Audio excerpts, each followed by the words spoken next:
అందరికీ వందనములు. ప్రియమైనటువంటి దేవుని బిడ్డలారి, ఉదయకాల సమయంలో పడకల మీద నుంచి లేవడం ప్రభు యొక్క కృపావర్తన ఉన్నారండి.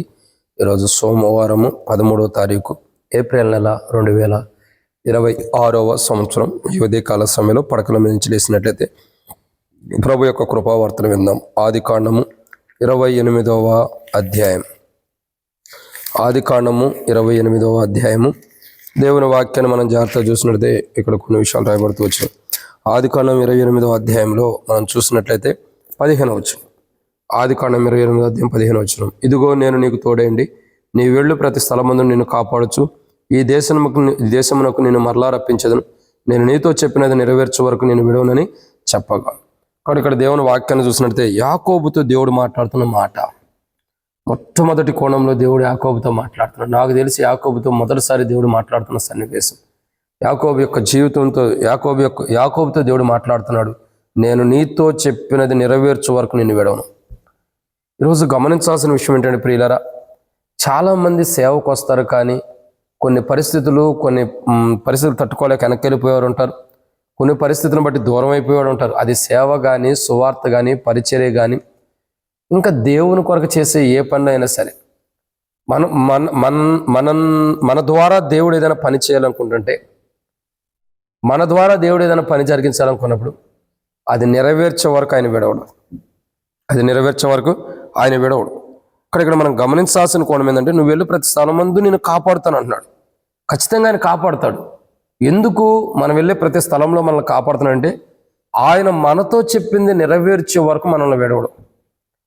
దేవుడు ప్రతి సందర్భంలో నేను కాపాడటానికి ఇష్టపడతాడు. ఎందుకంటే నీతో ఏం చెప్పాడో అది నెరవేర్చాలి. నీ ద్వారా దేవుడు నెరవేర్చుకోవాలని ఇష్టపడుతున్నాడు.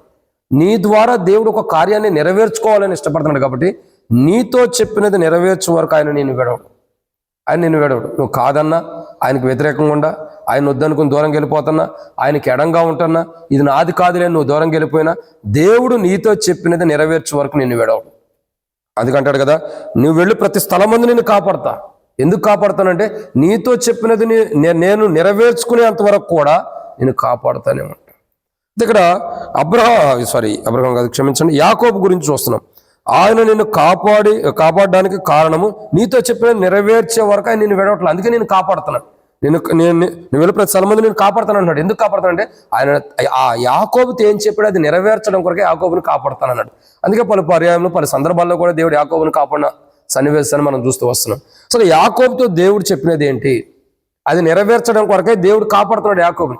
యాకోబుతో దేవుడు చెప్పినది ఏంటి అని అంటే, ఇక్కడ దేవుని వాక్యాన్ని చూసినట్లయితే ఆదికాండము 28వ అధ్యాయం 13వ వచనం. మరియు యెహోవా దానికి పైగా నిలిచి, నేను నీ తండ్రిని అబ్రహాము దేవుడును ఇస్సాకు దేవుడైన యెహోవాను, నీవు పండుకొని నీ భూమిని నీకును నీ సంతానమునకు ఇచ్చేదను. ఇక్కడ మొట్టమొదటి కోణం ఏంటంటే, దేవుని వాక్యం అంటుంది, నీవు పండుకొనినటువంటి భూమిని ఖచ్చితంగా, అంటే నువ్వేదైతే పండుకున్నావో ఆ భూమిని నీకు ఇస్తా.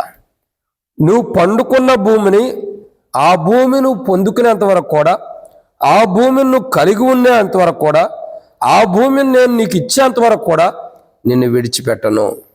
ఏమంటున్నాడండి? నేను నిన్ను విడిచిపెట్టను.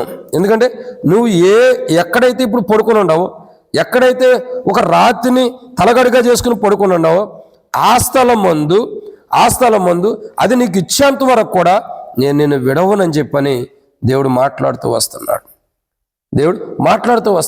ఇక్కడ ప్రియులారా, మొదటి కోణాన్ని చూసినట్టే ఆయన నీతో చెప్పినది నెరవేర్చే వరకు నిన్ను విడవడు. ఏం చెప్పాడు యాకోబుతో అంటే, అందుకే యాకోబుని కాపాడుతూ వస్తున్నాడు. యాకోబుకి ఏం చెప్పాడంటే, మొట్టమొదటిగా తాను పండుకొని ఉన్న స్థలమును తనకిస్తానని చెప్పాడు.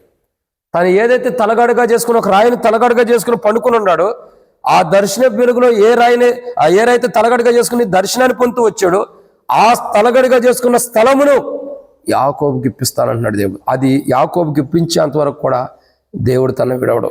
ఈరోజు స్థలాల్లో ప్రాబ్లమ్స్లో, ఏదైనా కొట్లాట్లో, గొడవల్లో ఉండా దేవుడు నీ స్థలాన్ని నీకు ఇప్పించేంత వరకు కూడా నేను విడవడు. నువ్వు అలసిపోయినా సలిసిపోయినా, దానివల్ల విసుగుపోయినప్పుడు కూడా దేవుడు నీతో చెప్పినది నెరవేర్చే వరకు నిన్ను విడవడు. ఆయన నీకు ఒక స్థలం ఇవ్వాలనుకుంటున్నాడు. అది నీకు ఇచ్చేంత వరకు కూడా ఆయన నిన్ను విడవడు. నేను ఆయన్ని విడిచినప్పటికీ, మనం ఆయన విడిచినా ఆయన మనల్ని విడవడు. ఇది మొదటిది. కాపాడుతూనే ఉంటాడు. రెండోదిగా చూసినట్లయితే రండి, ఆదికాండం 28:13 ఈ భూమిని నీకును నీ సంతానముకి ఇచ్చేదను. సో నీ సంతానములకు దేవుడు ఇవ్వాలనుకున్న భూమిని ఇచ్చేంత వరకు కూడా ఆయన నిన్ను విడవడు. అంటే నీ సంతానము దేవుడు ఇవ్వాలనుకున్న భూమిని స్వతంత్రించుకునేంత వరకు కూడా నీ సంతానం దేవుడు ఏ భూమిని అయితే ఇవ్వాలనుకుంటున్నాడో ఆ భూమిని స్వాధీనపరుచుకునేంత వరకు కూడా ఆయన నిన్ను విడవడు. నేను కాపాడుతూనే ఉంటాడు. నేను కాపాడుతుంటున్నాడు. నేను నీతో చెప్పినది నెరవేర్చే వరకు నేను విడవ, నిన్ను కాపాడుతూనే ఉంటాడు ఆయన అని అంటున్నాడు కదా. నేను నిన్ను విడవను అంటున్నాడంటే కాపాడుతూనే ఉంటాడు. ఆయన నీకు ఏ భూమి ఇస్తానో ఆ భూమి ఇచ్చేంత వరకు కూడా నిన్ను విడవడు, నేను కాపాడుతూనే ఉంటాడు.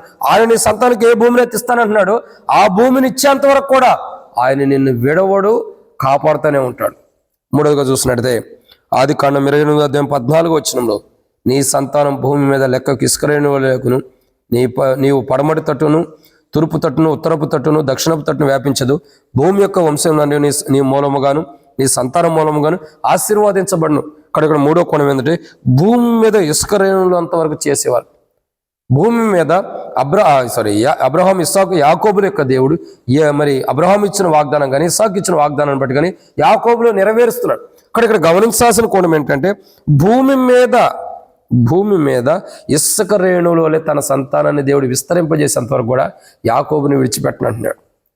ఇక నిన్ను కాపాడతా, నువ్వు వెళ్ళి ప్రతి స్థలంలో కూడా నేను నిన్ను కాపాడతా. ఎందుకంటే నీవు ఇసుక రేణువులంత విస్తారమైన సంతానం కలిగిన వాడుగా నువ్వు ఉండాలి. అలా అయ్యేంత వరకు కూడా ఎన్ని కష్టాలు ఎన్ని ప్రమాదాలు వచ్చినా నేను కాపాడుతానంటున్నాడు. అంటే నీ గర్భఫలం విస్తరించాలి, అది విస్తరించేంత వరకు కూడా నేను నిన్ను కాపాడుతానంటున్నాడు. నువ్వు వెళ్ళి ప్రతి స్థలం ముందు నిన్ను కాపాడుతా, నేను విడవను. ఇప్పుడు ఎందుకు కాపాడుతున్నాడంటే ఆయన విడవకోకుండా తన మాట నెరవేర్చుకోవడం కొరకై ఆయన విడవకోకుండా యాకోబుని కాపాడుతాను అన్నాడు. తాను ఇచ్చిన మాట ఏంటి?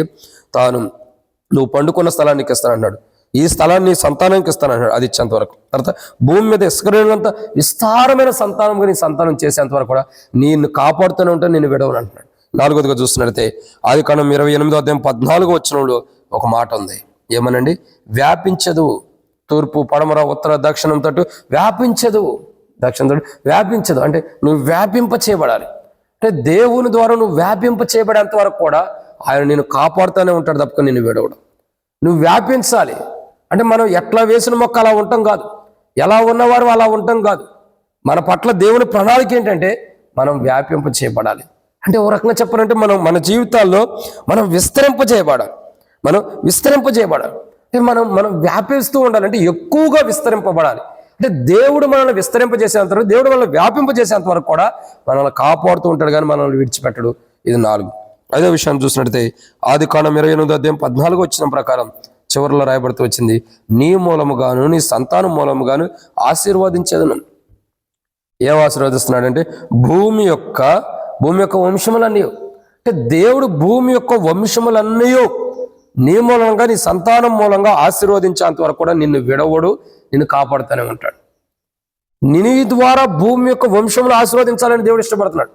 నీ సంతానం ద్వారా భూమి యొక్క వంశములన్నీ ఆశీర్వదించడానికి ఇష్టపడుతున్నాడు. అందుకే నీ ద్వారా కానీ నీ సంతానము ద్వారా కానీ దేవుడు భూమి యొక్క వంశంలో ఆశీర్వదించాలని ఇష్టపడుతున్నాడు. నీ ద్వారా మరొకరిని, నీ సంతానం ద్వారా మరొకరిని ఆశీర్వదించాలని దేవుడు ఇష్టపడుతున్నాడు. కాబట్టి నీ ద్వారా దేవుడు మరొకరిని ఆశీర్వదించేంత వరకు కూడా నిన్ను విడవడం, నిన్ను కాపాడుతూనే ఉంటాడు. కానీ యాకోబుకు దేవుడు చెప్పిన మాటలు, నేను నీతో చెప్పినది నెరవేర్చే వరకు నిన్ను విడవను, నేను కాపాడుతూనే ఉంటాను, వెళ్ళు ప్రతి స్థలంలో. సో యాకోబుతో ఏం చెప్పాడంటే నువ్వు పండుకున్న స్థలం నీకు ఇస్తానన్నాడు, నీ సంతానంకి ఇస్తానన్నాడు ఆ స్థలాన్ని. భూమి మీద ఇసుకరేణుల వల్ల నీ సంతానం చేస్తానన్నాడు. ఇంకా నిన్ను వ్యాపింపజేస్తానన్నాడు. ఇంకా నీ ద్వారా నీ సంతానం ద్వారా భూమి యొక్క జనంలో ఆశీర్వదిస్తానన్నాడు. అంటే ఇవన్నీ దేవుడు నెరవేర్చే వరకు కాదు, నెరవేర్చినంత వరకు కూడా యాకోబుని కాపాడుతాడే కానీ యాకోబుని విడిచిపెట్టాడు దేవుడు. ఎందుకంటే యాకోబు పట్ల ఈ మాట చెప్పాడు దేవుడు. అంటే ఇక్కడ అర్థం చేసుకోవాల్సిన విషయం ఏంటంటే ఒక యాకోబు అనే కాదు, మన జీవితంలో దేవుడు ఏం చెప్పాడో అది నెరవేర్చే వరకు మనల్ని విడవడు. మనం ప్రమాదంలో ఉండా, కీళ్ళలో ఉండా, నష్టంలో ఉండా, అనారోగ్యాలు ఉండా, బలహీనతలు ఉండా, వ్యాధుల్లో ఉండా, ఎట్లాంటి ప్రమాదంలో మనం కూలిపోయినప్పుడు కూడా, ఎలాంటి పరిస్థితుల్లో మనం ఉండా, ఎలాంటి మానసికమైన వేదంతో చావునకు సమీపంగా చచ్చిపోదామని అనుకున్నా దేవుడు చావనివ్వడు. ఎందుకంటే ఆయన నీతో చెప్పినది నెరవేర్చే వరకు నేను విడవడం, నేను కాపాడుతూ ఉంటాడు. ఈరోజు ఆయన మనతో ఏం చెప్పాడు? మనతో ఏం చెప్తున్నాడు, ఏదైతే వాగ్దాన పూర్వకంగా మాట్లాడుతున్నాడు అది నెరవేర్చే వరకు ఆయన మనల్ని విడవడు. కాబట్టి మనం కూడా ఆయన విడకోకుండా ఆయనలోనే ఉంటూ ఆయనలోనే మంచి క్రైస్తవ జీవితాన్ని మనం జీవించినట్టు, ప్రభా నువ్వు నాతో ఏం చెబుతున్నావు, నేను వెళ్ళి ప్రతి స్థలం నువ్వు కాపాడడానికి ఇష్టపడుతున్నావు, అయితే నువ్వు నాతో ఏం చెప్పావు అది నెరవేర్చడానికి నువ్వు నన్ను కాపాడుతున్నావు, నువ్వు నాతో ఏం చెప్తున్నావు, ఏం చెప్పాలనుకున్నావు, ఏం చెప్పబోతున్నావు బయలుపరచు ప్రభాని ప్రతిదినం దేవుని కొరకు కనిపెట్టుకున్నప్పుడు దేవుడు తన చిత్తాన్ని తను ఏం చేయాలనుకున్నాడు బయలుపరుస్తాడు. దాని ప్రకారం అది నెరవేర్చే వరకు దేవుడు బయలుపరిచింది మన పట్ల ఏం బయలుపరిచాడు అది నెరవేర్చే వరకు దేవుడు ఎడవకోకుండా మనల్ని కాపాడేవాడు ఉంటున్నాడు. కాపాడినట్టు దేవుడు మన పట్ల ఏం చెబుతున్నాడు అది చెప్పి అది ఆయన నెరవేర్చే వరకు కూడా మనల్ని కాపాడుతూ మనల్ని విడవకోకుండా మనతో చెప్పిన నెరవేర్చే వరకు కూడా ఆయన మనల్ని విడవకోకుండా కాపాడినట్లు ప్రభు సాయం చేయను గాక ప్రార్థన. మమ్మల్ని మిక్కిలిగా ఎక్కువగా ప్రేమించిన ప్రియ పరలోకపు తండ్రి మీకు వందనాలు. విత్తబడిన మాటలకు నీరు కట్టి ఫలింపచేయండి. మా జీవితాల్లో మీకు మహిమార్థమే జీవించినట్లు మీరు మాతో చెప్పినది నెరవేర్చే వరకు మీరు మమ్మల్ని విడవరు, మమ్మల్ని కాపాడుతూనే వస్తారు. మీ యాకోబుతో ఏం చెబుతున్నారు అదే రీతిలో మాతో కూడా ఎన్నో చెప్పి ఉన్నారు. కానీ అలాగ మాతో చెప్పిన నెరవేర్చే వరకు మమ్మల్ని విడవకుండా కాపాడుతారు. కాబట్టి ఈ ప్రభు మాతో చెప్పిన నెరవేర్చే సమయంలో మాకు అనారోగ్యం రావచ్చు, బలహీనతలు రావచ్చు, వ్యాధులు రావచ్చు, రోగాలు ఉండొచ్చు, ఇంకా అనేక రకమైన వ్యాధుల చేత మేము బాధించబడవచ్చు, బలహీనత చేత బాధించబడవచ్చు, ఇంకా కఠినమైన సమస్యల్లో ఉండొచ్చు. ఎలాంటి సిచ్యువేషన్లు ఉండా నువ్వు మాతో చెప్పినది నెరవేర్చే వరకు మమ్మల్ని విడవు. కాబట్టి మా ప్రాణమే మరణ పంచుల్లో ఉండా మాతో ఏం చెబుతున్నావు అది నెరవేర్చే వరకు మమ్మల్ని విడవు. కాబట్టి ప్రభా మీరు మాతో ఏం చెబుతున్నారు అది గుర్తెరిగి మేము అది ప్రభా మీరు మాతో చెప్పిన నెరవేర్చే స్థితిలో మేము యాకోబు లాంటి మంచి జీవితాన్ని జీవించడానికి సాయం చేయమని, మీరు మాతో ఏం చెబుతున్నారు అది రోజు కనిపెట్టుకునే వరకు సాయం చేయమని, అది నెరవేర్చడానికి మీరు ఇష్టపడుతున్నారు కాబట్టి అది కనిపెట్టుకుంటూ దాని ఎలా మేము భయభక్తులు కలిగి ఉన్నట్టు సాయం చేయమని యేసు ప్రభునామమున ప్రార్థన చేస్తున్నాను తండ్రి, ఆమేన్. ప్రియమైన దేవుని బిడ్డలందరికీ మన ప్రభువైన యేసుక్రీస్తు నామములో శుభావందనములు. ప్రైస్తున్నాడు.